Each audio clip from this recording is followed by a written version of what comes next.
Vamos lá, senhor, vamos continuar a nossa matéria. E no vídeo passado, nós começamos a estudar a ação penal. Trabalhamos em si 3 tópicos. O primeiro, nós conceituamos o direito de ação penal. O segundo, nós trabalhamos com as características do direito de ação. E o terceiro, eu falei com vocês sobre os fundamentos da ação penal. Nesse vídeo de hoje, o que eu gostaria de tratar com vocês é um tema de suma relevância para o processo penal, são as denominadas condições da ação penal, tá? Então anotem no caderno de vocês, para quem estiver fazendo isso, número 4, tópico 4, condições da ação penal. Tópico 4, condições da ação penal. Quando se fala em condições da ação penal, a primeira coisa que nos vem à mente é a teoria eclética, lá eventualmente feita pelo nobre professor Enrico Tullio Lieberman. Esse autor italiano criou a teoria eclética nos seguintes termos: não há dúvida de que o direito nos concede o direito de ação, o direito de buscar a tutela jurisdicional para fazer valer a aplicação do direito penal. Entretanto, para que o Poder Judiciário possa imiscuir no mérito da minha ação penal, para que o mérito da minha ação penal possa ser analisado, necessário se faz algumas condições, alguns requisitos de análise do mérito. Então são questões preliminares em si que interferem na apreciação do mérito de eventual ação penal, significando dizer que só há que se falar em análise de mérito da ação penal se presente os requisitos, as condições da ação penal. Então, condições da ação, só advirto vocês que essa teoria eclética foi criada lá pelo direito civil, do direito processual civil, mas que é perfeitamente aplicável no âmbito do direito processual penal, pelo menos para a doutrina majoritária. Mais à frente eu vou até gravar um vídeo para vocês sobre condição da ação penal, sob uma perspectiva outra da ciência criminal, mas vamos ficar aqui com a teoria mais clássica, com a teoria majoritária no que tange ao processo penal, que diz que condição da ação penal, baseado na teoria eclética do Lieberman, significa condições para que eu possa ter o mérito da minha ação eventualmente analisada pelo Poder Judiciário. Então, é necessário preencher esses requisitos, preencher essas condições para que o juiz imiscua no mérito para dizer o sujeito é culpado ou o sujeito é inocente. Ok? E olha, qual a consequência jurídica, eventualmente, de se não demonstrar as condições da ação no processo penal? Você, que eventualmente propõe uma ação e fica configurado que não existe as condições da ação penal, aquela ação penal vai ser extinta. E ela vai ser extinta sem resolução de mérito. Porque eu não adentrei no mérito, eu não julguei o mérito, eu não analisei as provas em si, eu nem cheguei nessa fase do respectivo processo penal.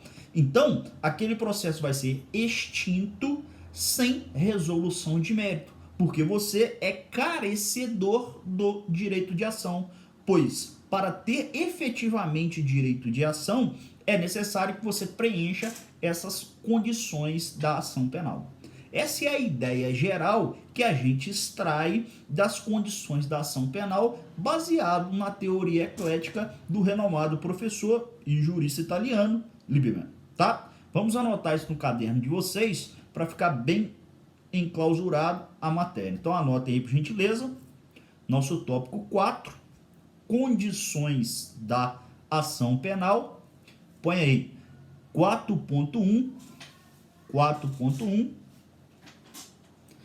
conceito. 4.1, conceito. Escrevam à frente. Com base na teoria de Enrico Tullio Lieberman, com base na teoria de Enrico Tullio Lieberman,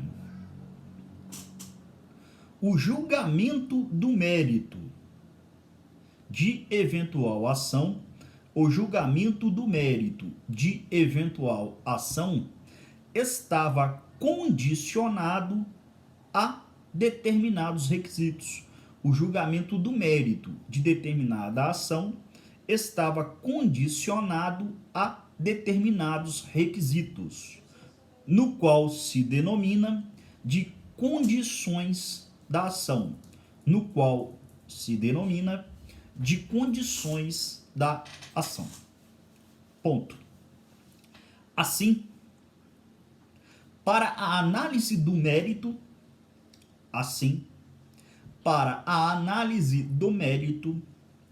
necessário se faz o preenchimento das condições da ação. Necessário se faz o preenchimento das condições da ação sob pena de resolução do processo sem julgamento do mérito. Sob pena de resolução do processo sem julgamento de mérito, fazendo-se coisa julgada formal. Tá? Por que é coisa julgada formal, senhor? Simples. Porque, uma vez sanado o vício, a ação pode posteriormente ser protocolada. Tá? Por isso que faz coisa julgada formal e não coisa julgada formal e material. Agora, observe o seguinte. Para a gente analisar se o feito, se a ação tem ou não condições, o que a gente tem que aferir? A afirmação realizada na peça acusatória.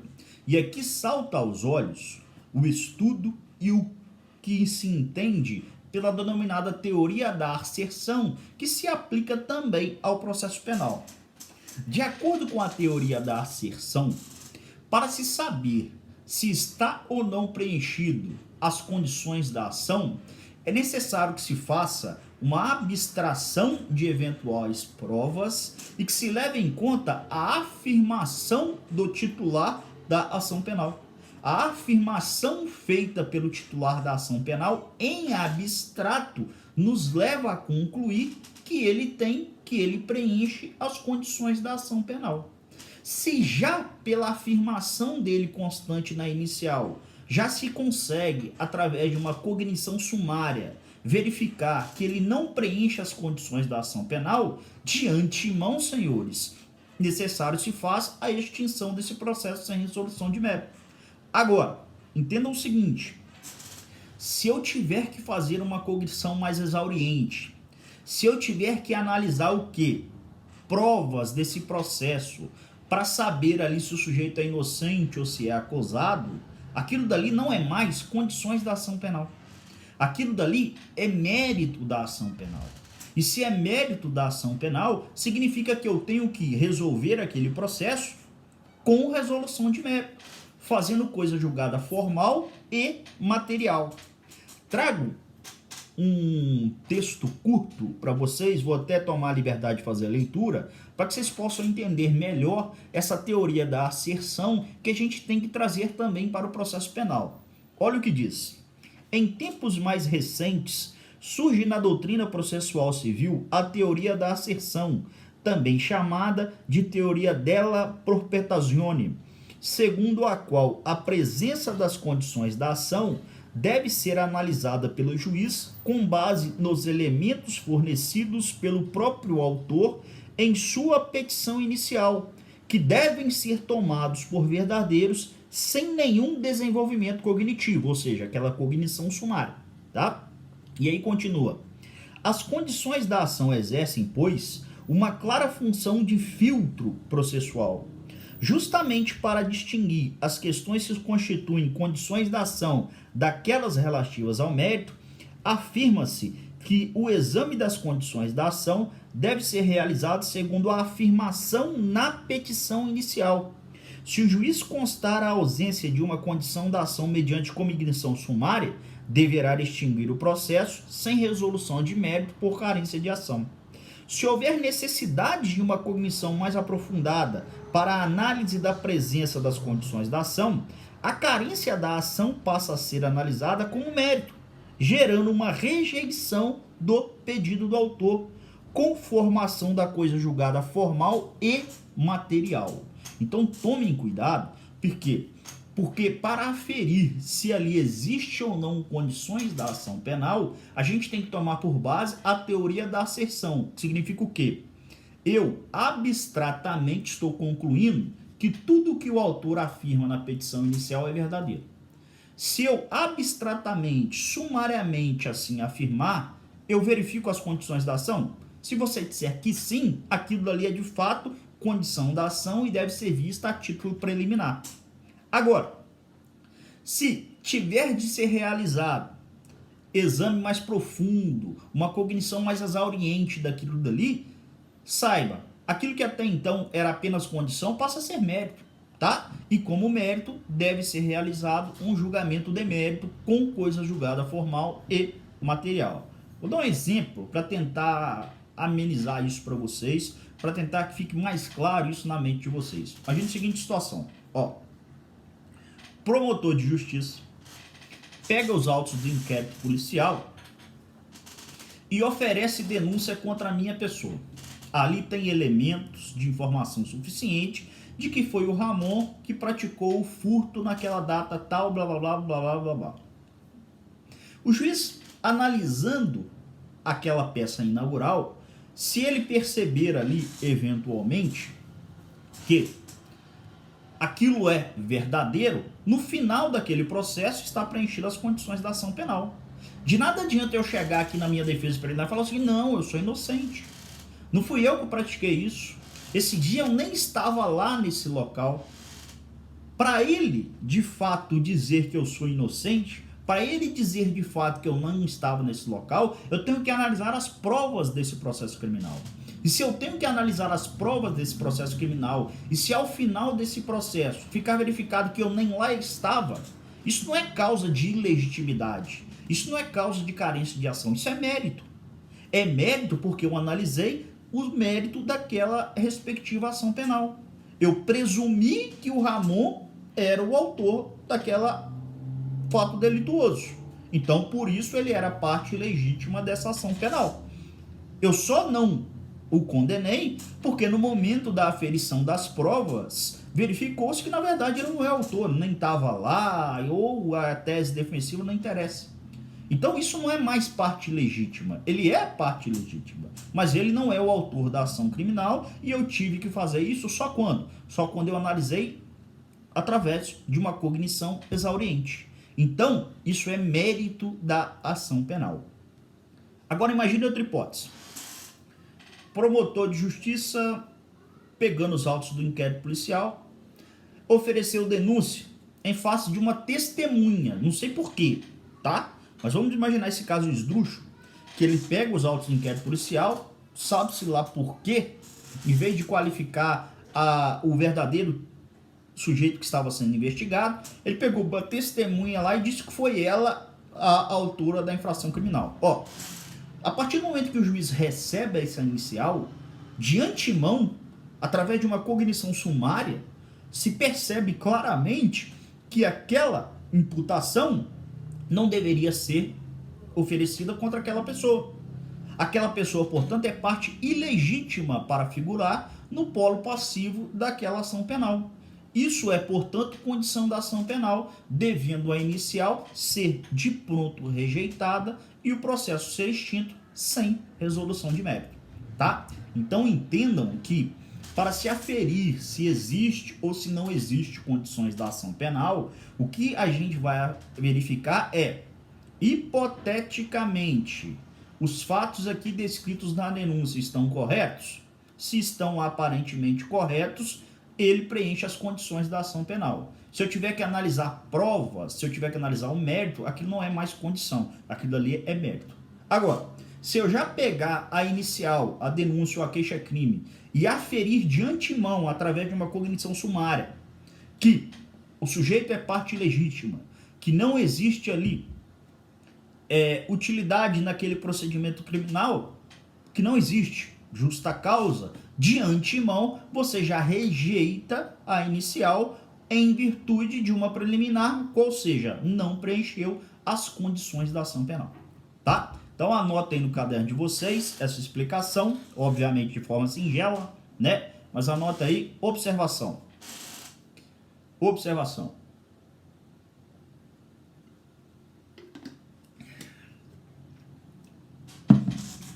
A análise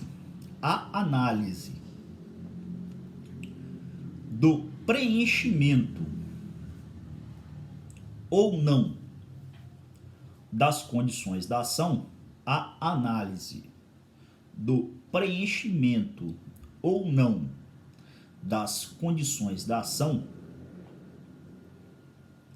é realizada com base na teoria da asserção, 2 S, C cedilha, com base na teoria da asserção. Ponto. Isso significa dizer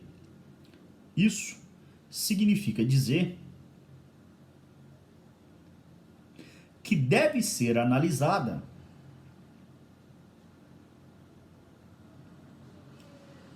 a ausência de uma condição da ação.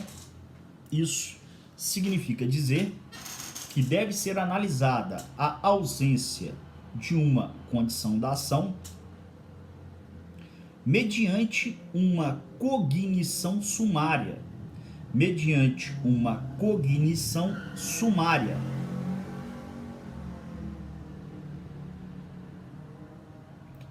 Pois, se houver necessidade de cognição mais aprofundada, se houver necessidade de cognição mais aprofundada,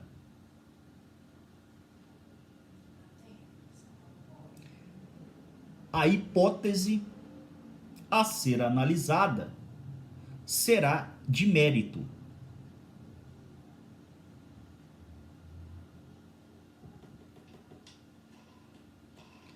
Fazendo-se, portanto, coisa julgada formal e material.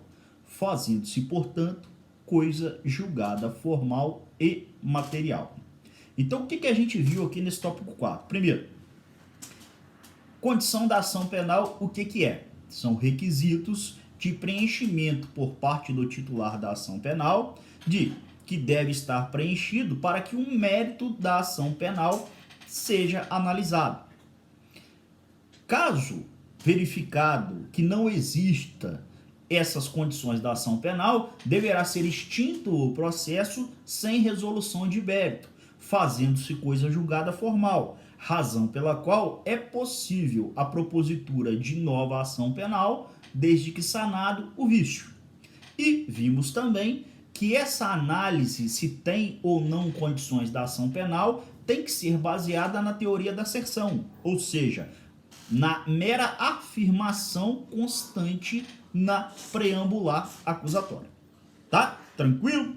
Anote aí, por gentileza. Tópico 4.1. 4.1 não, então foi o seguinte, ó. Vocês anotaram aí tópico 4, condições da ação penal. 4.1, vocês anotaram um conceito. Então põe agora assim, ó, 4.2. 4.2. Faz uma pergunta no caderno de vocês. Fim das condições da ação. 4.2. Fins das condições da ação. Por que eu estou falando isso? Porque vocês vão perceber, principalmente com a entrada em vigor do CPC 2015, que parcela minoritária da doutrina passou a defender que não mais existe as condições da ação penal.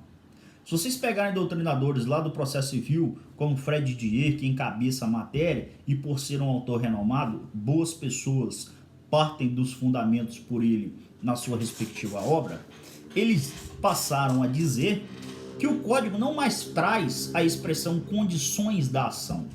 Ele trata de forma coerente e diz que deve ser extinto por ausência de legitimidade, que deve ser extinto por ausência de interesse de agir. Mas ele não fala condições mais da ação penal.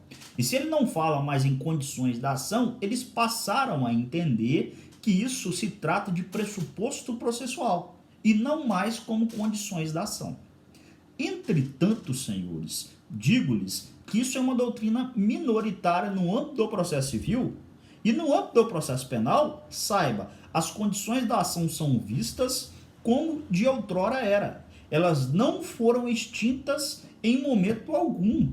Tanto é que o Código de Processo Penal, se vocês pegarem, por exemplo, o artigo, vou pegar aqui para vocês, ó, o artigo 395, ele fala e diz especificadamente no inciso 2º que a petição inicial, a denúncia ou queixa será rejeitada quando faltar pressuposto ou condições para o exercício da ação penal. Então, o nosso Código de Processo Penal, ele ainda continua a tratar das condições da ação penal. Então, não há que se falar em extinção baseado lá nessa teoria minoritária do processo civil, que passou a entender que se trata de pressuposto processual. Digo a vocês, nem no processo civil, esses autores são maiorias, quiçá no processo penal. No processo penal, portanto, a gente continua, sem dúvida alguma, adotando o termo condições da ação penal.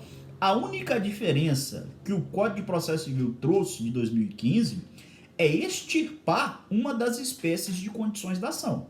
Porque até 2015, entendia-se que tínhamos 3 condições da ação penal. Quais sejam? Possibilidade jurídica do pedido, interesse de agir e legitimidade.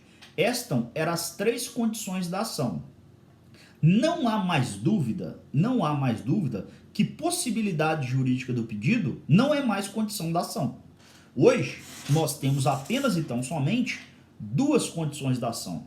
Quais sejam interesse de agir e legitimidade ad causa. Possibilidade jurídica do pedido não mais é. Isso não há dúvida, tanto no processo civil como no processo penal. Mas daí a dizer que não mais existe condições da ação, isso, na minha modestíssima opinião, não existe no âmbito do processo criminal. Para mim, nem mesmo no âmbito do processo civil. Continua sendo a matéria tratada normalmente, só extinguindo como uma de suas hipóteses a possibilidade jurídica do pedido. Mais à frente, nós vamos até ver por que de fato foi extinta a possibilidade jurídica do pedido como condição da ação, tá? Mais à frente a gente vai ver isso. Só anotem aí, portanto, no caderno de vocês, 4.2, vocês anotarem o tópico foi até uma perguntinha, fim das condições da ação, isso que vocês anotaram, fins das condições da ação, aí coloquem abaixo. Com a entrada em vigor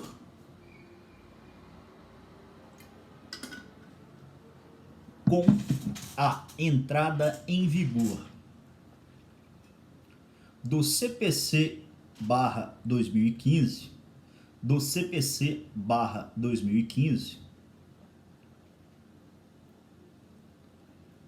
alguns autores passaram a defender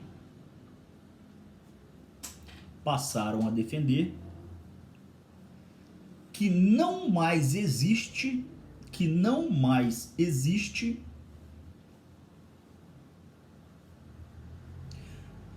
condições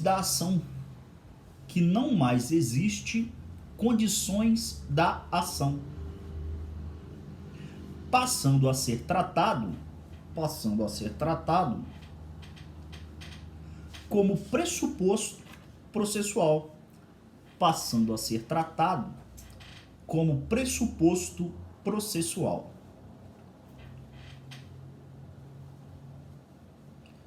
Ponto. Entretanto, não é o que vem prevalecendo.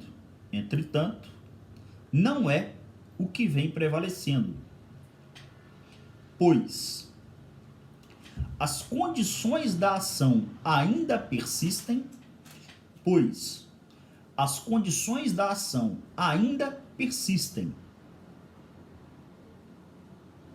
sendo que apenas foi extinto a possibilidade jurídica do pedido, sendo que apenas foi extinto a possibilidade jurídica do pedido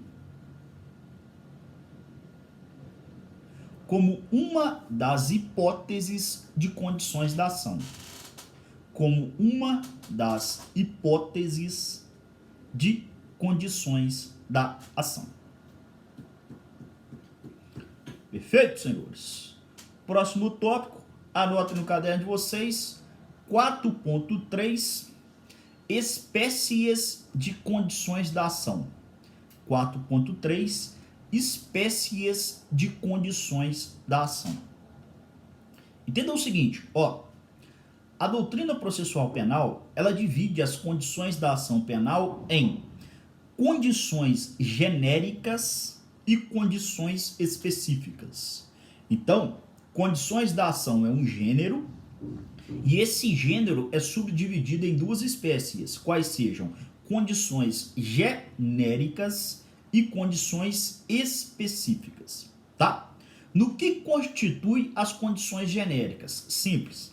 São as condições da ação que devem ser aferidas em todo e qualquer processo criminal.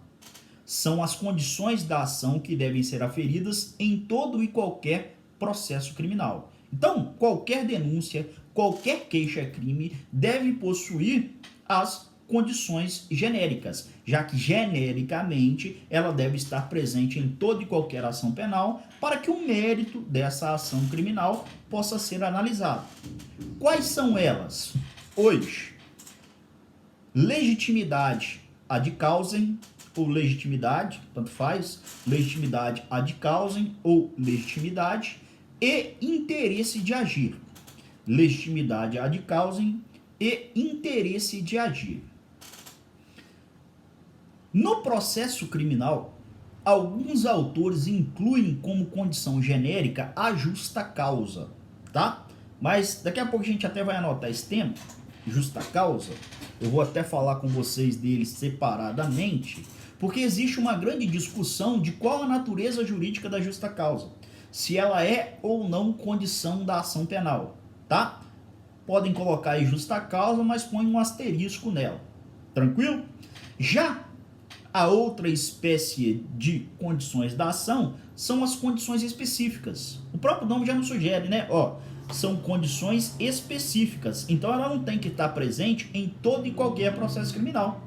Ela vai estar presente em alguns processos criminais. A depender do quê? A depender do procedimento, a depender do acusado ou a depender da relação jurídica entre as partes.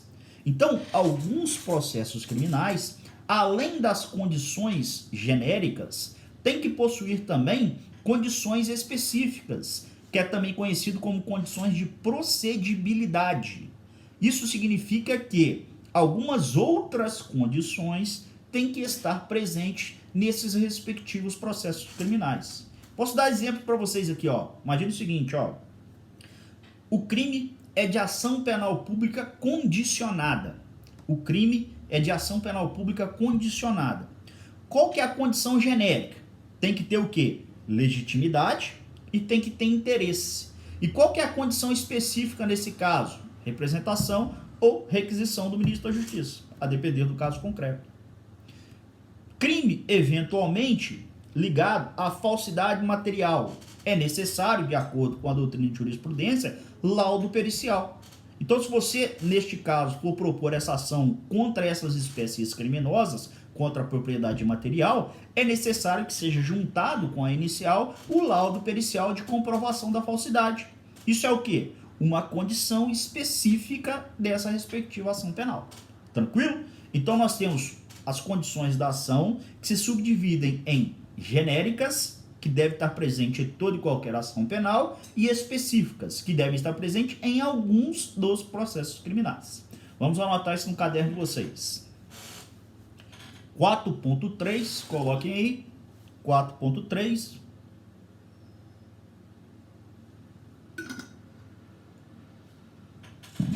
Espécies de condições da ação. Espécies de condições da ação. 2 pontos, letra A. 2 pontos, letra A. Condições genéricas. Letra A. Condições genéricas. E aí escrevam à frente. São as condições da ação penal. São as condições da ação penal que devem estar presentes,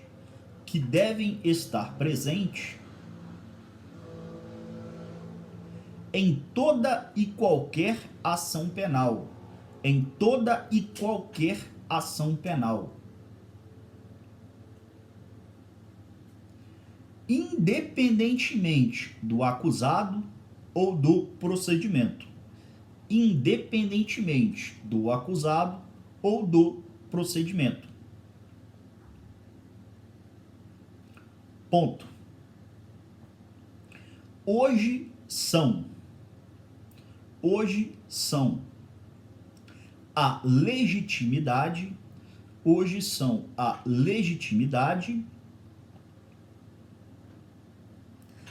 interesse processual,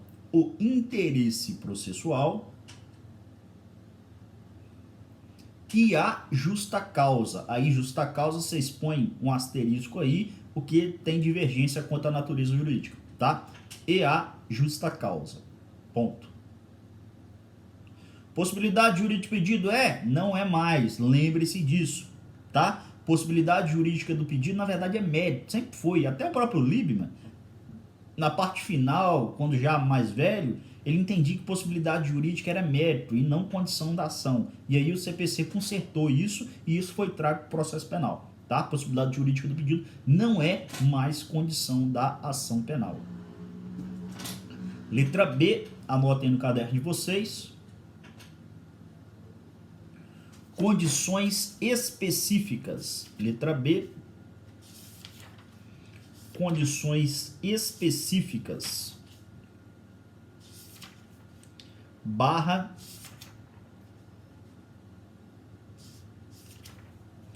Condição de procedibilidade. Condições específicas barra condições de procedibilidade.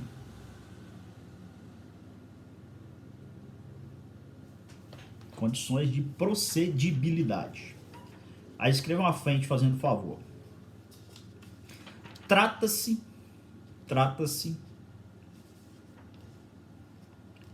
de condições especiais. Trata-se de condições especiais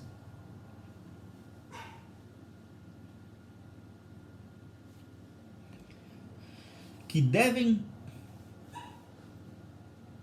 ser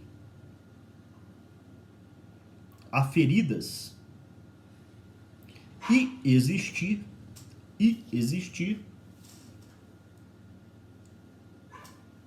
em algumas ações penais,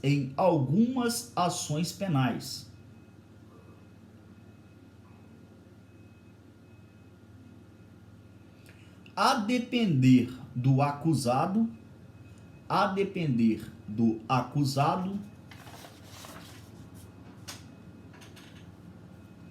do crime ou do procedimento.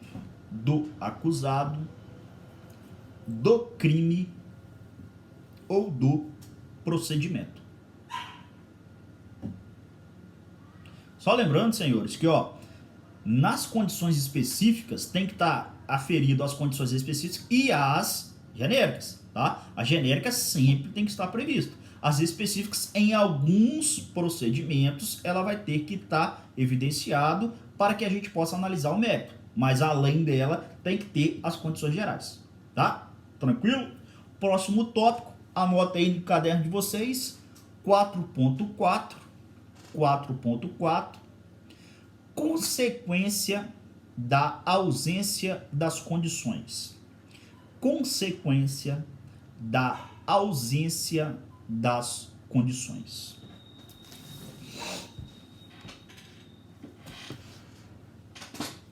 Consequência da ausência das condições. Porque olhem só, a gente tem que analisar este tema sob a ótica do momento que se afere a ausência das condições da ação penal. Porque, olha, regra geral, o juiz faz a análise dessas condições da ação, deve assim o fazer, quando recebe a petição inicial. Então, já no juízo de admissibilidade da denúncia, já no juízo de admissibilidade da queixa-crime, ele deve aferir se ali existe ou não as condições da ação penal. E se ele assim o fizer logo no início da ação penal, aferindo o juízo de admissibilidade e verificado que não existe uma das condições da ação penal, o que o juiz vai fazer? Rejeitar preliminarmente a petição inicial, denúncia/queixa. Isso a gente afere mais precisamente lá do artigo 395, inciso 2º. Vou até ler com vocês aqui, ó. A denúncia ou queixa será rejeitada quando? Aí vem o inciso 2º. Faltar pressuposto processual ou condição para o exercício da ação penal. Então, se faltar condição da ação penal e isso for aferido no juízo de admissibilidade, ou seja, o Ministério Público pegou a denúncia aqui, a vítima fez a queixa-crime, protocolou, o juiz está analisando ela. Eu estou analisando se eu vou receber ou não a denúncia ou a queixa-crime. Aí o juiz olhou para aquilo dali e falou, porra, não tem condições da ação penal. O que o juiz vai fazer? Rejeitar liminarmente a inicial com base no artigo 395, inciso 2º. Tá? Agora imagine o seguinte, imagine que a gente descubra que não existe condições da ação penal lá na instrução processual. Lá quando o juiz está na audiência, já escutando as pessoas. Ou então já acabou até a instrução processual, está na fase de alegações finais, está na fase de sentença. E aí se descobre que não existe, naqueles autos processuais, as condições da ação penal. E aí fudeu, né? Fudeu por quê? A princípio, o momento que a gente deve aferir é quando já recebe. Quando a gente recebe, a gente já tem que fazer esse juízo de valor, se está presente ou não as condições da ação.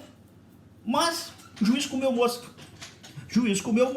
Recebeu, abriu vista para a defesa também comeu mosca, não falou nada, e tá na instrução, e tá aquele pau para gabar, e aí se descobre, porra, está ausente aqui uma das condições da ação. Vou dar um exemplo esdrúxulo para vocês, ó. Suponha que o promotor ofereceu denúncia contra um menor de 18 anos. Ele viu lá o inquérito policial, não percebeu que se tratava de um menor, não olhou a carteira de identidade, ou sei lá o que aconteceu, e ele ofereceu denúncia contra um menor de 18 anos. Tá lá na vara criminal, você chega lá para fazer a audiência, você lê a porra do processo, porra, menor de 18 anos respondendo por crime, numa vara comum, isso não tem como. Essa parte é ilegítima, mas eu já recebi a peça acusatória lá atrás. Nós já estamos aqui para fazer a instrução desse processo. E aí? Como é que a gente faz nesse caso? Olha, nesses casos, ou seja, quando se verifica a ausência das condições da ação penal depois do recebimento da peça acusatória, a doutrina diz que pode ser feito duas coisas. Porque, olha, uma primeira corrente manda aplicar mais precisamente o artigo, deixa eu ouvir aqui que eu anotei, 564, inciso 2º do CPP. Vou até pegar para vocês aqui, ó. 564, inciso 2º do CPP. Olha o que diz o artigo 564. A nulidade ocorrerá nos seguintes casos. Inciso 2, por ilegitimidade das partes. Ó, se encaixa exatamente no nosso exemplo. Eu tenho um processo em que uma das partes é ilegítima. Se uma das partes é ilegítima, aquele processo é nulo. Então, o que uma primeira corrente sustenta? Que o juiz deve declarar a nulidade desse processo com base nas teorias das nulidades e extinguir o processo sem resolução de mérito, tá? Então, uma primeira corrente diz que se o momento de aferição das condições da ação foi após o recebimento da peça acusatória, deverá ser declarada a nulidade do processo com base no artigo 592. Você poderia até estar se perguntando, porra, mas o 592, inciso 2º, ele só está falando de legitimidade. Ele não está falando nada de interesse. Ele não está falando nada de justa causa. Mas a doutrina faz uma interpretação ampla desse dispositivo, dizendo que ali, na verdade, está se referindo à ausência de quaisquer das condições da ação, e não somente ilegitimidade. Tá? Agora, vocês vão encontrar doutrinadores também, particularmente acho que é uma corrente até melhor, que diz que nessas hipóteses, ou seja, que havendo a aferição da ausência de condições da ação após o recebimento da denúncia, após o recebimento da queixa-crime, você vai aplicar analogicamente o Código de Processo Civil, aplicando mais precisamente o artigo 485, inciso 6º. Se aplica o Código de Processo Civil, que diz o quê? Vou extinguir o processo sem resolução de mérito por carência de ação, independentemente do momento em que se reconhece e independentemente do grau de jurisdição que isso está. Isso, inclusive, tenho aqui um julgado do STJ para vocês, depois se vocês quiserem ler o julgado, é o RESP 1318-180. RESP 1318-180. O STJ mandou aplicar analogicamente, então mandou, ele mesmo aplicou analogicamente o Código de Processo Civil e extinguiu o processo sem resolução de mérito. Tá? Então, olha, com relação a esse tópico 4.4, o que nós vimos? Consequências jurídicas da apreciação, da verificação, da ausência das condições da ação penal. E aí eu falei com vocês, ó, depende do momento em que isso está sendo feito. Por quê? Porque se for na análise da petição inicial, o juiz vai rejeitar a petição inicial com base no artigo 395, inciso 2º. Entretanto, se já passou dessa fase, se analisado essas condições após, o que deve acontecer? Para uma primeira corrente, decretação de nulidade do processo. Para uma segunda corrente, aplicação por analogia ao Código de Processo Civil, levando à extinção do processo sem resolução de mérito.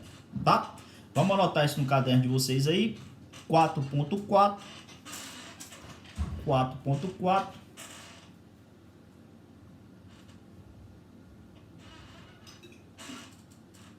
Consequência da ausência das condições. Consequência da ausência das condições. Aí abaixo você põe assim, ó. Momento de aferição.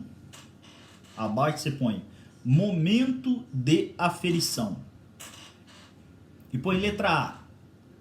Juízo de admissibilidade. Letra A. Juízo de admissibilidade. E escrevam à frente. Se a ausência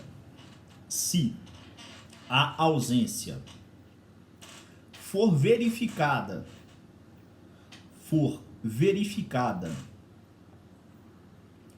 logo quando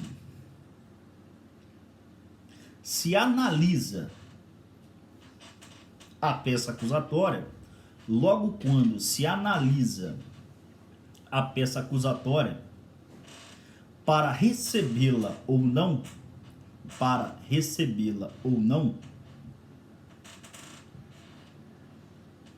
e uma vez verificado sua ausência,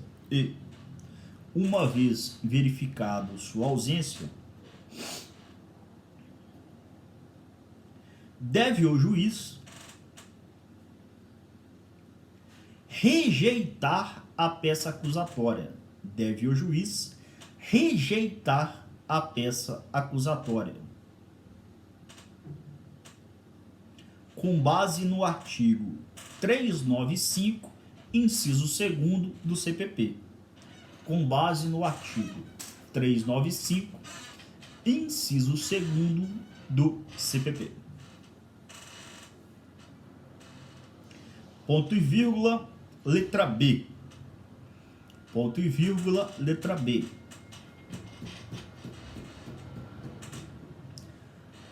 Após o recebimento do juízo de admissibilidade. Põe assim, ó. Após o recebimento do juízo de admissibilidade. Após o recebimento do juízo de admissibilidade. E aí escrevam à frente. Se a verificação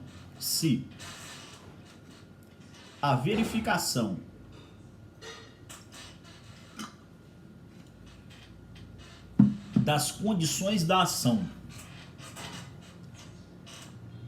ocorreu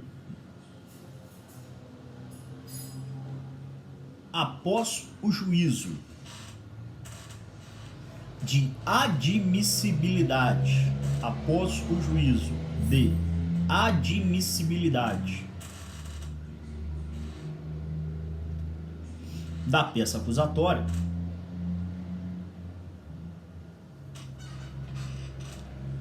para uma primeira corrente, deve-se declarar o processo nulo. Para uma primeira corrente, deve-se declarar o processo nulo. Com base no artigo 564, inciso 2º do CPP. Com base no artigo 564, inciso 2º do CPP. Extinguindo-o sem resolução de mérito. Extinguindo-o sem resolução de mérito.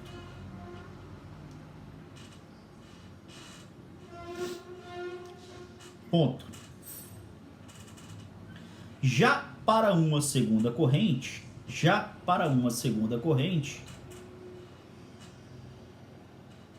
deve ser aplicado analogicamente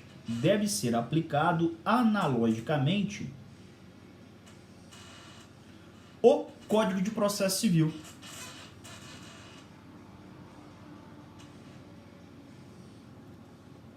Que determina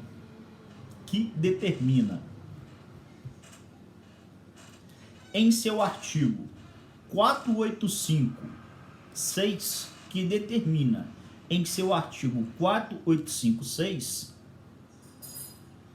a extinção do processo sem resolução de mérito.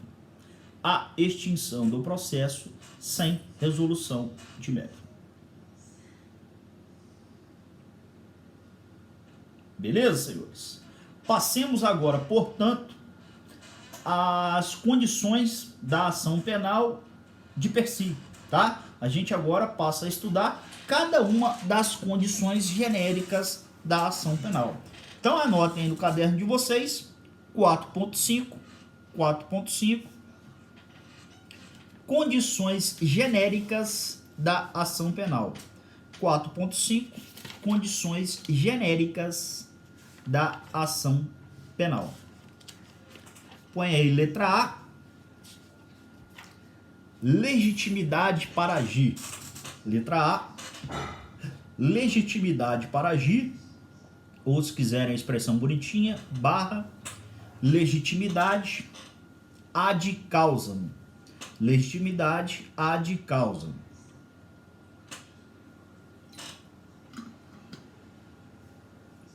Do que constitui, senhores, a denominada legitimidade ad causa? Olha, na definição da doutrina clássica, a legitimidade para agir, ou legitimidade ad causa, é uma pertinência subjetiva da ação. Sai daqui, mosquito, preste.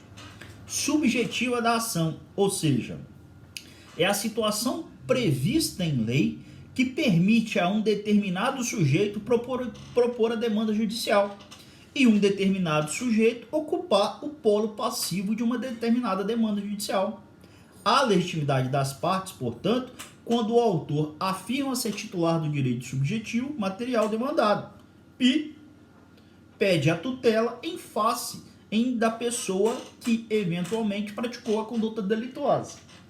No processo criminal, a gente vai dividir a legitimidade a depender da ação penal.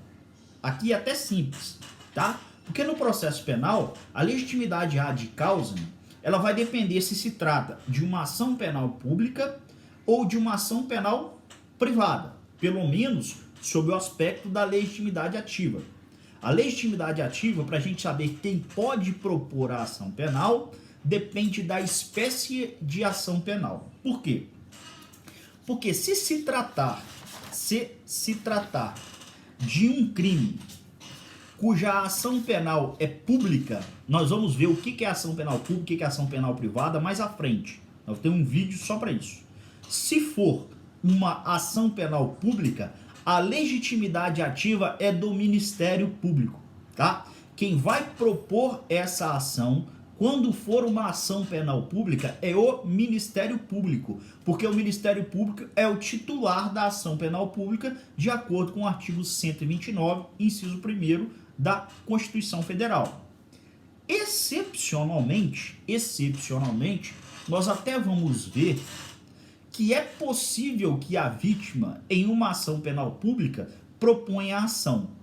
Mas isso só na inércia do Ministério Público. Então vamos ver mais à frente, tá? Mas a regra é, em se tratando de ação penal pública, quem é o titular, quem é o legitimado ad causa ativa dessa ação? Ministério Público. Excepcionalmente a vítima, nós vamos ver em momento oportuno do que a gente chama de ação penal privada subsidiária da pública, tá? Mas isso é mais à frente. Agora, se for uma ação penal privada, quem é o titular da ação criminal é a vítima ou seu representante legal. Então, se o Código prevê um crime cuja ação penal seja privada, quem vai ser o titular ad causa ativa dessa ação é a própria vítima. É ela que vai propor a queixa-crime. Ou seus eventuais representantes, se ela não tiver legitimidade ad processum, ou seja, se ela for menor de 18 anos, quem vai assim eventualmente agir por ela são os seus representantes, tá? Então saiba, portanto, que em se tratando de legitimidade ativa, depende da ação penal. Ministério Público na ação penal pública e a vítima na ação penal privada. Vítima ou seu representante, se ela vier a morrer, os sucessores processuais. Vamos anotar isso aí por gentileza. Vocês anotaram aí letra A, legitimidade. Legitimidade. Escreva assim, ó. Legitimidade para agir. Legitimidade para agir é a pertinência subjetiva da ação. É a pertinência subjetiva da ação. Ou seja, é a situação prevista em lei,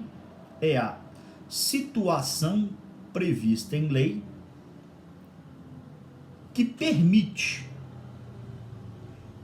a um determinado sujeito,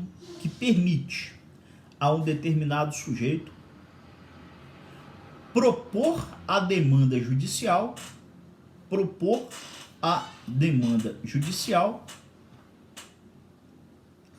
e um determinado sujeito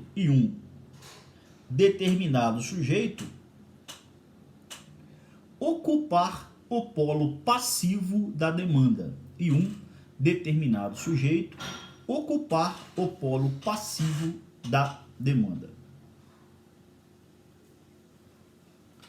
Ponto e vírgula. Ponto parágrafo. Em se tratando de crime de ação penal pública, em se tratando de crime de ação penal pública,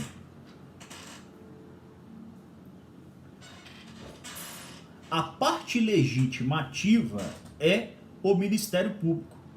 A parte legitimativa é o Ministério Público. E, excepcionalmente, a vítima,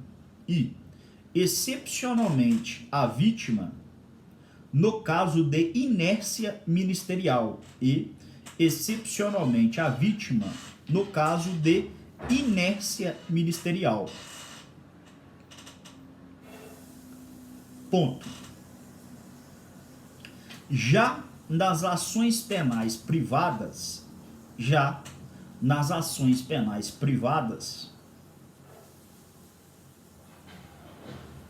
o legitimado ativo é a vítima / representante legal. É a vítima / representante legal. E se a vítima falecer,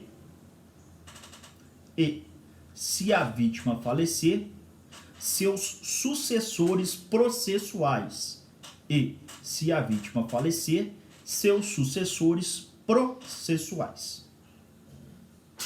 Tranquilo, senhores? Então essa é a legitimidade ativa, ou seja, legitimidade para propor ação penal. É Ministério Público, ação penal pública, e da vítima, ação penal privada.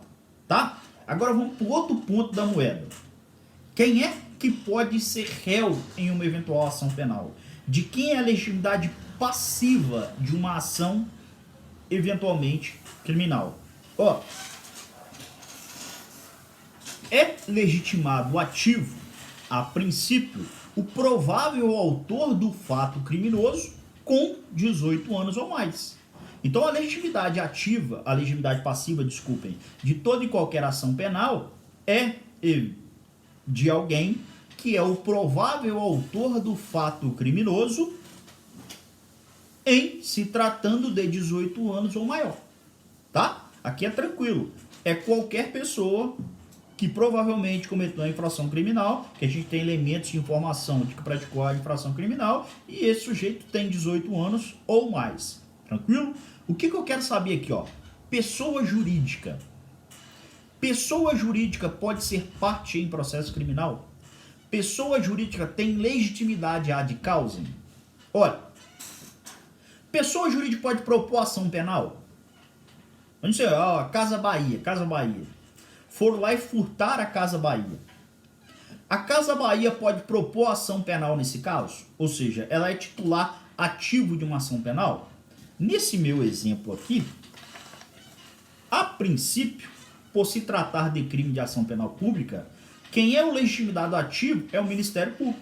Mas se o Ministério Público for omisso, a Casa Bahia pode propor ação penal. Então, pessoa jurídica tem legitimidade ativa tranquilamente. Pessoa jurídica pode propor ação penal na ação penal pública no caso de inércia de um Ministério Público. E olha, ação penal privada também, tá? Não sei se vocês se recordam, lá quando estudaram os crimes contra a honra, nem sei se estudaram ainda, mas vocês vão perceber que pessoa jurídica tem honra objetiva. Se ela tem honra objetiva, ela pode ser vítima do crime de difamação. E olha, é um típico crime de ação penal privada. Então quem pode propor essa ação penal é somente a vítima, qual seja a pessoa jurídica. Então olha, pessoa jurídica pode ser a autora da infração criminal, disso não há dúvida. Mas ela pode ser ré em infração criminal? É possível que o Ministério Público proponha uma ação contra uma pessoa jurídica? Para tanto, senhores, vou ler com vocês, mais precisamente, o artigo 225, em seu parágrafo 3º do texto constitucional. Olha o que diz o artigo 225, parágrafo 3º. Pega a porra do seu código aí e lê comigo aqui, ó. Tá fazendo nada mesmo, pega a merda do código. Olha o que diz o parágrafo 3º do artigo 225.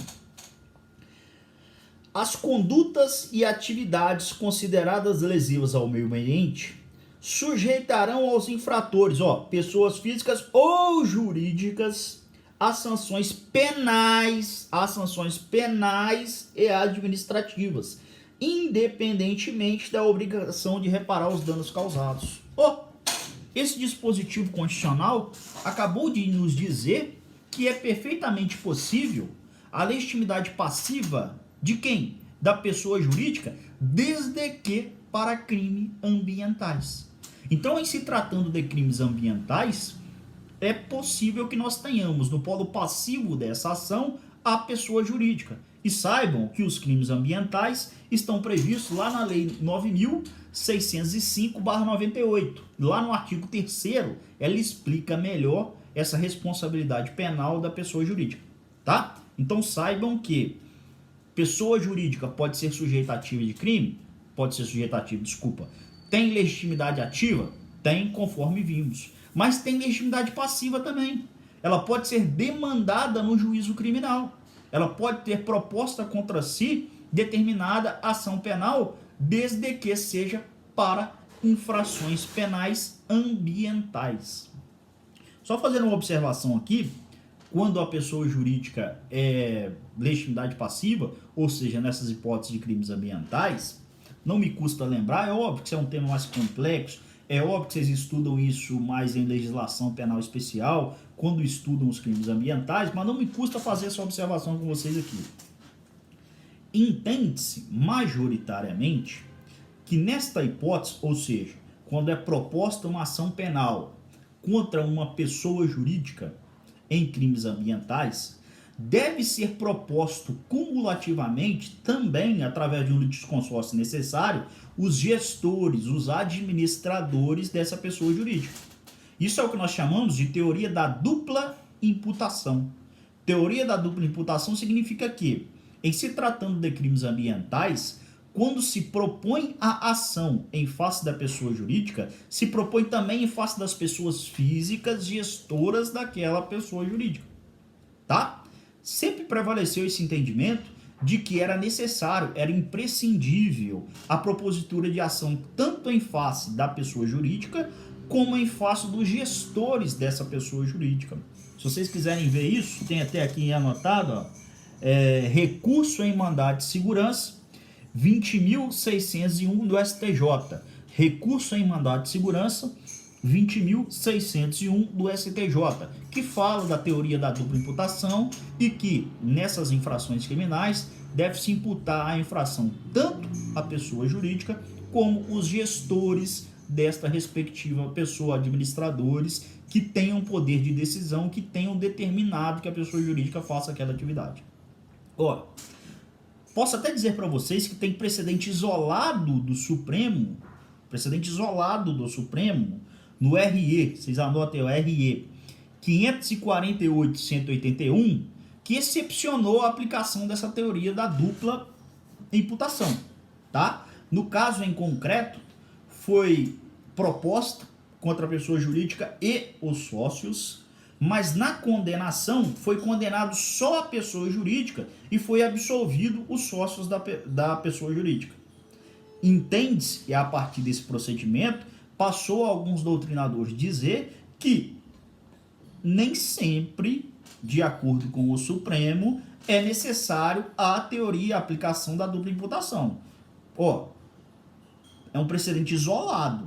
Eu não posso chegar a partir de agora e dizer para vocês, guinou a jurisprudência dos tribunais superiores, não mais se aplica a teoria da dupla imputação, razão pela qual pode ser proposta a ação penal só em face da pessoa jurídica. Eu não acho que o momento é esse ainda. Pode ser que até seja futuramente, mas acho que a gente tem que ficar com a corrente tradicional, com a doutrina tradicional e com a jurisprudência que já até então aplica a teoria da dupla imputação. Isso foi um precedente isolado. E não acho que esse precedente isolado me afirme a dizer que foi uma guinada, uma alteração na jurisprudência dos tribunais superiores. Tá? Então vamos anotar esse monte de informação que eu falei com vocês aí.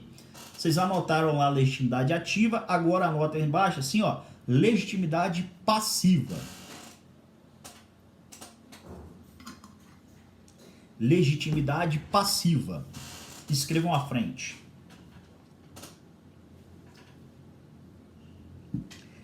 É o provável autor do fato criminoso.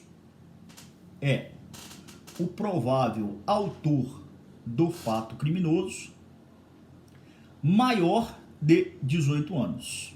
Provável autor do fato criminoso maior de 18 anos.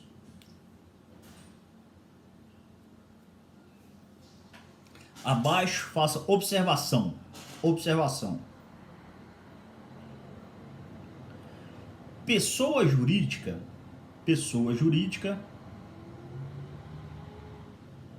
pode propor ação penal.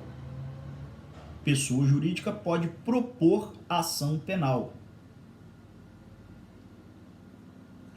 Assim como ser ré em ação penal,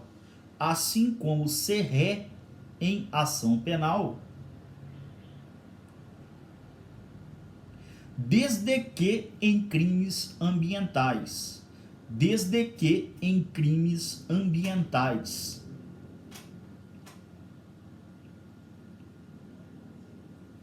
Aplicando-se majoritariamente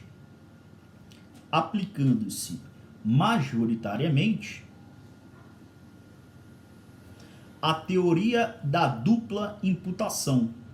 Aplicando-se majoritariamente a teoria da dupla imputação. Qual seja a peça acusatória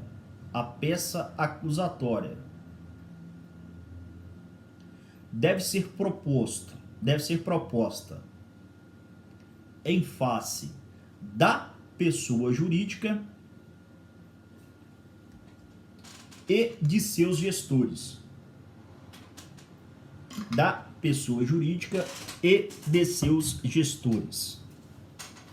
Abram parênteses, precedente, o leading case desse caso. Recurso em mandado de segurança. 20.601 STJ. Recurso em mandado de segurança. 20.601 STJ. Tá? Então, o que acabamos de ver? A primeira espécie de condições genéricas da ação penal, legitimidade. Qual que é a segunda? Letra B, anote aí por gentileza, interesse de agir. Qual que é a ideia que a gente extrai do interesse de agir? A ideia do interesse de agir ou interesse processual, ela está relacionada à utilidade da prestação jurisdicional que se pretende obter com a movimentação do aparato judiciário. Estou até lendo isso aqui para vocês, de acordo com a doutrina. Deve-se demonstrar, assim, a necessidade de se recorrer ao Poder Judiciário para a obtenção do resultado pretendido, independentemente da legitimidade da pretensão. A fim de verificar se o autor tem ou não interesse processual para a demanda, deve-se questionar se, para obter o que pretende o autor, é efetivamente necessário o provimento jurisdicional buscado. Então, o interesse processual nada mais é do que a demonstração de que para eu obter aquilo que eu pretendo, é necessário, é imprescindível a tutela jurisdicional agir nesse caso em concreto. A doutrina costuma dividir o interesse em três modalidades, em três subtópicos, vamos por assim dizer. Ela costuma dividir o interesse em interesse, necessidade, interesse, utilidade e interesse, adequação. Ela divide, portanto, em três subtópicos: interesse, necessidade, interesse, utilidade e interesse, adequação. O que a gente pode subtrair de cada um desses tópicos que a doutrina assim diz? Ela fala o seguinte, interesse e necessidade significa o quê? Eu preciso, é imprescindível a tutela jurisdicional para eu adquirir esse bem da vida que eu quero. No processo criminal, senhores, isso é presumido. Por que no processo criminal isso é presumido? Nula pena sine processo. Por quê? O processo é condição indispensável para a aplicação da sanção penal. Então o processo é sempre útil àquele, é sempre necessário àquele que pretende aquela demanda. O Ministério Público não pode chegar lá e aplicar ele mesmo a sanção criminal. A vítima do fato criminoso não pode ela mesma aplicar, sem o processo judicial, a sanção penal. É o Poder Judiciário que aplica a lei penal naquele caso em concreto e é o Estado que tomou para si a prerrogativa de aplicar a sanção penal. Isso significa dizer que necessidade sempre tem, porque o processo é sempre necessário para a aplicação da pena. Óbvio que tem aquelas ressalvas lá de transação penal, hoje mais em voga o acordo de não persecução penal, que são hipóteses de sanção sem eventualmente um processo tramitado com contraditório e ampla defesa, tá? Mas são exceções. A regra é de que esse processo é necessário, é imprescindível para eu aplicar a pena. Tranquilo? Outro que a doutrina diz é que o interesse também se subdivide no interesse adequação. E o que é interesse adequação, senhores? O provimento jurisdicional buscado, tutelado, deve ser adequado ao pedido que eu pretendo. De acordo com a doutrina, entende-se como adequação entre o pedido e a proteção jurisdicional o quê? Por adequação entende-se o ajustamento da providência judicial requerida à solução de conflito subjacente ao pedido. Então eu tenho que protocolar o meio adequado àquele pedido que eu estou requerendo. No processo criminal, essa adequação, esse interesse adequação, só tem alguma discussão, só tem algum problema no que tange às ações liberatórias, tá? No que tange às ações não condenatórias. Por quê? Se for uma ação condenatória, se o que se quer é condenar alguém, pouco importa a adequação. Porque o juiz aqui nem está adstrito ao pedido realizado pelo Ministério Público. O juiz está adstrito aos fatos colacionados na peça acusatória, não ao pedido. O que significa? Vou dar um exemplo útil para vocês. O Ministério Público denunciou alguém e lá nos fatos ele narrou um furto. E lá no pedido ele colocou a capitulação do crime de roubo. O juiz ele não está vinculado ao pedido em si do Ministério Público. O juiz está vinculado aos fatos e o réu está vinculado aos fatos. O réu se defende dos fatos e não do pedido em si realizado. Razão pela qual esse interesse e adequação nas ações penais condenatórias não tem muita relevância. Ela até tem relevância nas ações penais liberatórias, ou seja, quando se propõe uma ação não para condenar alguém, e sim para tentar buscar sua liberdade. Aqui eu tenho que utilizar o procedimento processual adequado àquela finalidade. Vou te dar um exemplo. Você está sendo processado pelo artigo 28 da Lei 11.343, tá? O porte de droga para consumo pessoal. Perfeito. Você entende que esse inquérito policial, ou já tem até ação penal contra você, ele é injusto. E aí você pretende trancar esse inquérito ou extinguir essa ação através de um habeas corpus. Você pode fazer isso por meio de habeas corpus? Ou seja, um sujeito está respondendo pelo crime previsto no artigo 28. Ele pode utilizar-se de um HC para extinguir aquela ação penal, para trancar aquele inquérito policial? Tem jeito não, meu filho. Por que não tem jeito? Professor, o habeas corpus pode ser utilizado para todo e qualquer... Óbvio que não. Ele tem que utilizar de forma adequada. E o habeas corpus tem natureza intimamente liberatória no que tange ao direito de ir e de vir das pessoas. O artigo 28 da Lei 11.343 não impõe pena privativa de liberdade. Se ela não impõe pena privativa de liberdade, não há que se falar em risco à sua liberdade. E se não há que se falar em risco à sua liberdade, o habeas corpus não é a peça adequada para, eventualmente, trancar essa ação penal, trancar esse inquérito policial, extinguir essa ação penal, assim como queira. Vocês podem perceber isso até da súmula 693 do Supremo, que diz que o habeas corpus não se presta à liberação de quê? De crimes cuja pena não seja privativa de liberdade. É esse o teor da súmula 593. Não estou falando que você não tem outro mecanismo jurídico. Você tem que implementar um mandato de segurança, se o seu direito for líquido e certo. Agora, o habeas corpus não. O habeas corpus não é um meio adequado, ou seja, interesse, adequação para aquela respectiva ação criminal. Tá? E por fim, senhores, utilidade.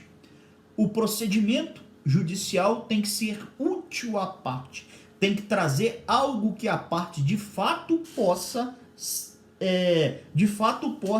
querer, de fato possa almejar no seu ordenamento jurídico.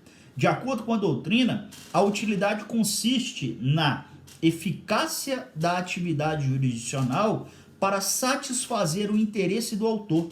Só haverá utilidade se houver possibilidade da realização do jus puniente estatal com eventual aplicação da sanção adequada. Então, só há de fato utilidade se for possível aplicar uma sanção penal ao caso em concreto. Se já tiver prescrito, não tem jeito. Eu não tenho o quê?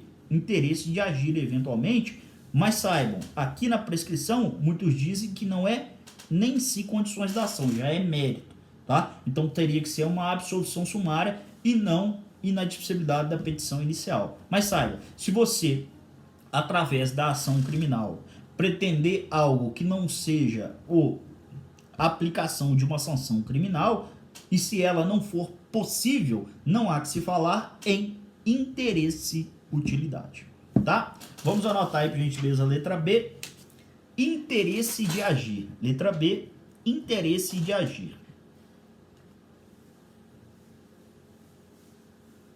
Escreva assim, ó. O interesse de agir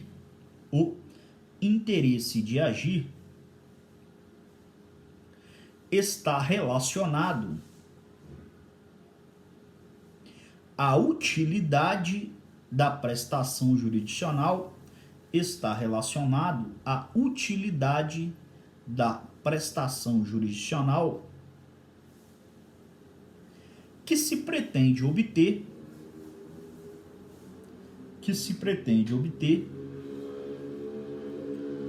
com a movimentação do aparato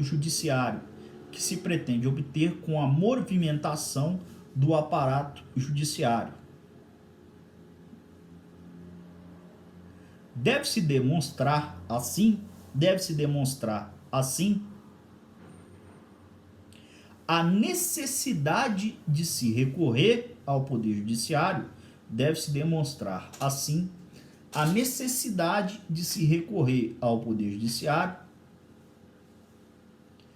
para a obtenção do resultado pretendido.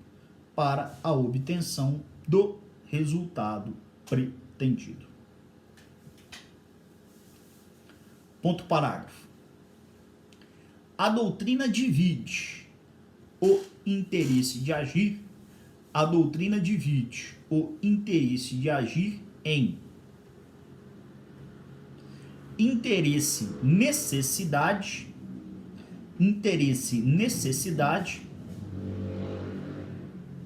que no processo penal é presumido,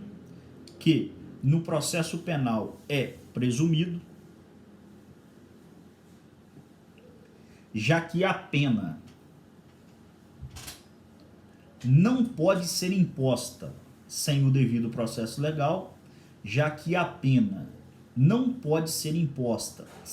o devido processo legal, vírgula, interesse-utilidade,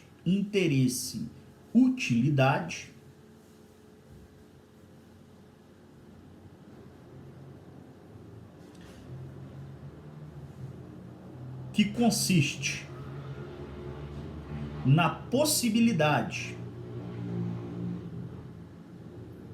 de realização do jus puniendi estatal de realização do jus puniendi estatal com a aplicação da pena,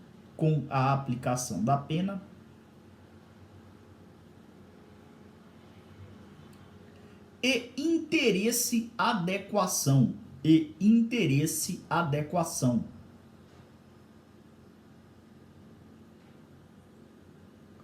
que no processo penal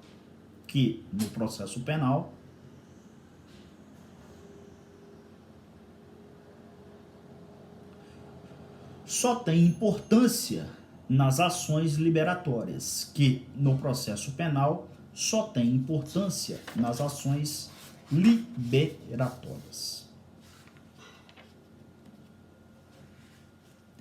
Beleza, senhores? Anota aí, por gentileza. Letra C, justa causa. Letra C, para a gente finalizar a aula de hoje, justa causa. De acordo com a doutrina, como é que a gente pode conceituar justa causa?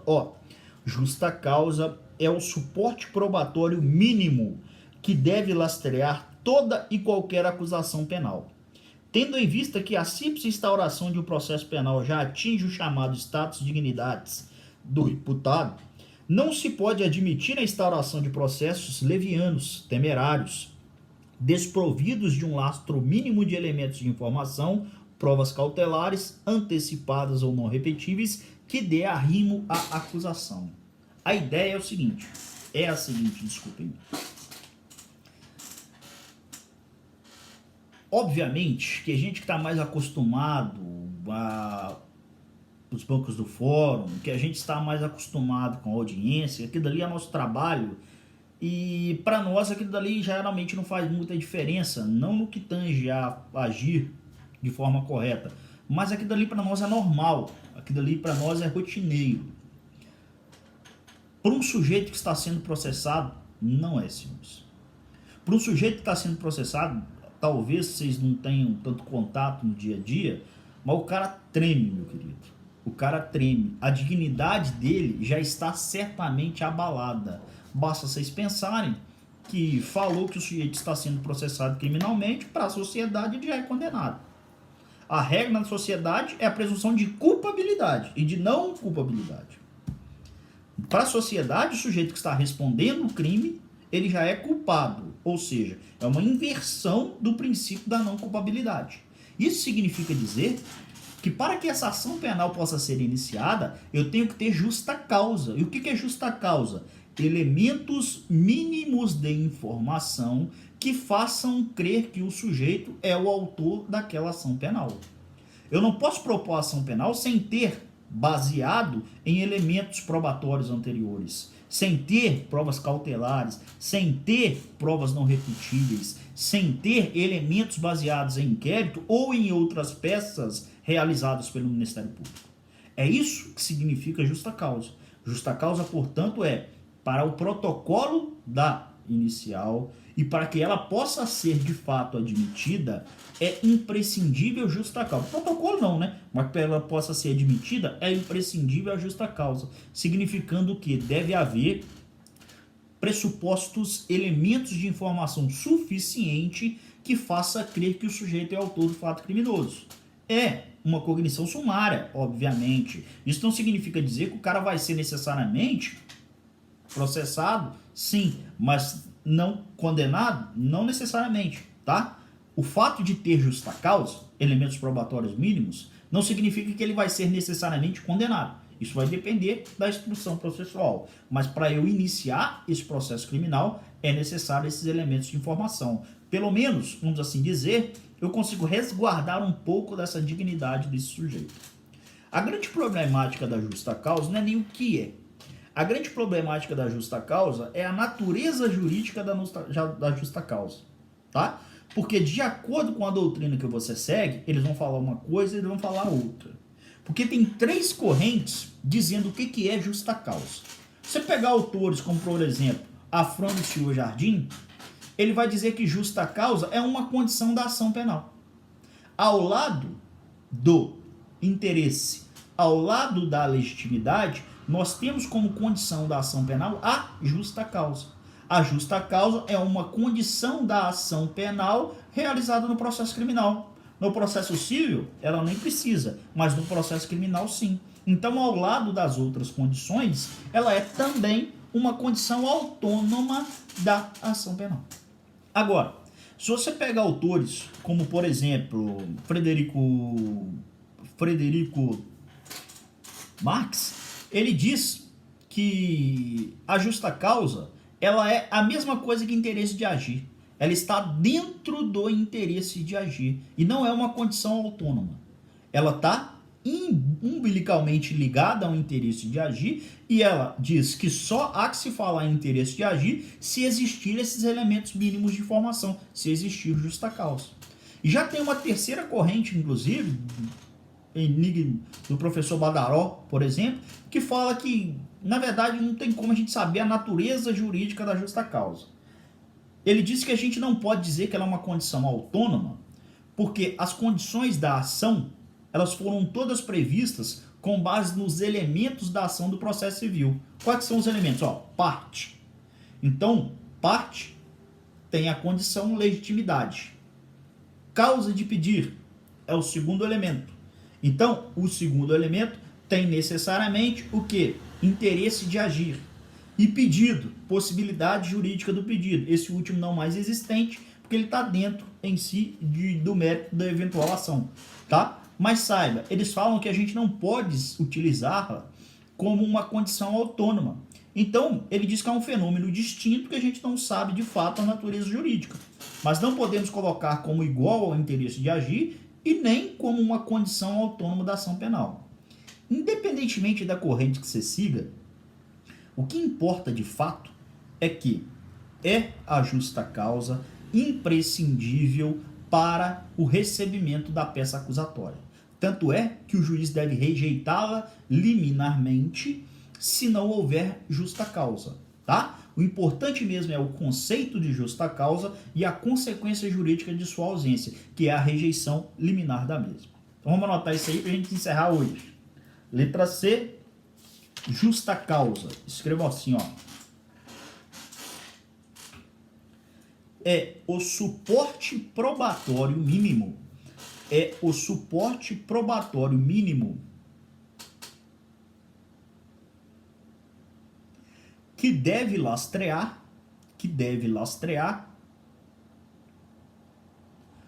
toda e qualquer acusação penal.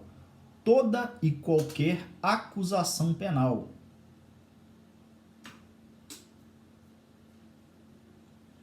Não se podendo admitir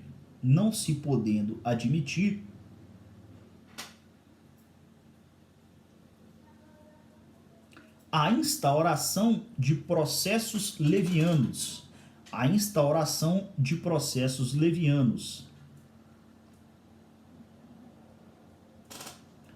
desprovidos de elementos mínimos,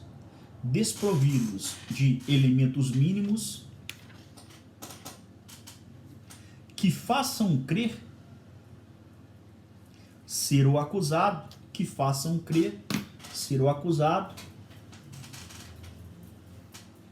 o autor do fato delituoso, que façam crer ser o acusado, o autor do fato criminoso.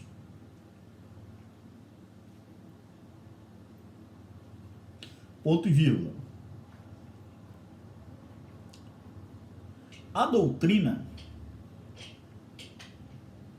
discute qual a natureza jurídica da justa causa. A doutrina discute qual a natureza jurídica da justa causa. Sendo que, para uns, é elemento integrante do interesse de agir. Sendo que, para uns, é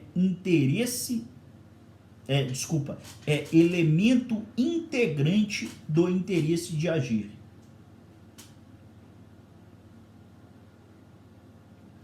Para outros, é condição autônoma da ação penal.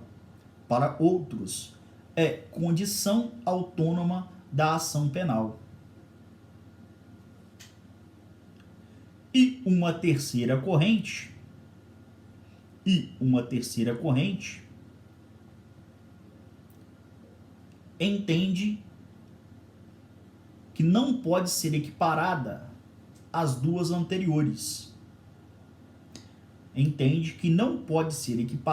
às duas anteriores. Tratando-se de um fenômeno distinto do processo